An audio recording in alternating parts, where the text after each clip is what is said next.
नमस्कार बच्चों, आज हम क्षितिज भाग 1 में संकलित राहुल सांकृत्यायन के जीवन के विषय में जानेंगे। राहुल सांकृत्यायन का जन्म सन 1893 में उनके ननिहाल में हुआ था।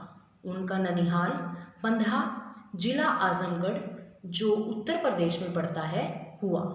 उनका पैतृक गांव था कनेला। उनका वास्तविक नाम राहुल सांकृत्यायन नहीं अपितु केदार पांडेय था। जब वो 1930 में श्रीलंका गए तो वहाँ जाकर उन्होंने बौद्ध धर्म को अपना लिया। बौद्ध धर्म को अपनाने के कारण ही उनका नाम राहुल पड़ा था। राहुल विभिन्न प्रकार की भाषाओं में पारंगत थे, जैसे पाली, प्राकृत, अपभ्रंश, तिब्बती, चीनी, जापानी, रूसी, इस तरह विभिन्न भाषाओं पर उनका अधिकार स्थापित था, जिसके कारण उन्हें महापंडित भी कहा गया। सन 1963 में ये महान विभूति इस संसार से विदा हो गई। राहुल सांकृत्यायन ने गद्य शैली में उपन्यास, कहानी, आत्मकथा, यात्रावृत्त, जीवनी, आलोचना, शोध आदि अनेक पर अपनी लेखनी चलाई है। इतना ही नहीं, उन्होंने विभिन्न भाषाओं में संकलित अनेक ग्रंथों को हिंदी में अनुवादित किया।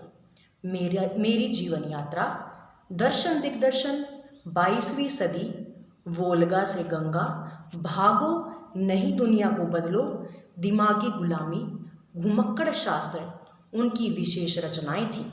साहित्य के अलावा दर्शन, राजनीति, धर्म, इतिहास, विज्ञान आदि अलग अलग विषयों पर राहुल ने अपनी कलम चलाई और इस सभी विषयों को लगभग 150 पुस्तकों में लिखा गया। राहुल जी ने बहुत सी लगभग समाप्त हो जाने वाली साहित्य सामग्री को नया जीवन प्रदान कर एक महत्वपूर्ण कार्य किया।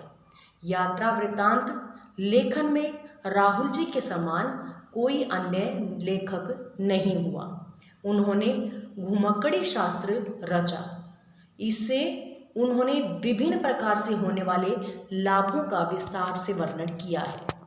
उन्होंने बताया कि घुमक्कड़ का वास्तविक उद्देश्य मंजिल तक पहुंचने के दौरान जो यात्रा में प्राप्त होने वाले अनुभव हैं वो विशेष हैं।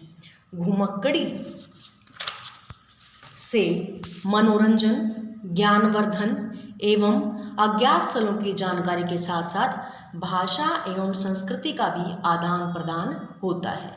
उन्होंने बताया कि घूमने से न केवल व्यक्ति ज्ञान अर्जित करता है, मनोरंजन होता है, बल्कि इसके अतिरिक्त भी वो अलग अलग स्थानों पर जाने के कारण वहाँ बोली जाने वाली भाषा और संस्कृति को भी एक दूसरे के साथ बांटता है।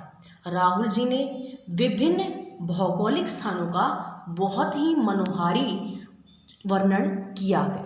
इसके अतिरिक्त उन्होंने वहाँ के जनजीवन को भी बहुत ही सुंदर शब्दों में अपनी रचना में अंकित किया है। इसके लिए हम सब उनका धन्यवाद करते हैं।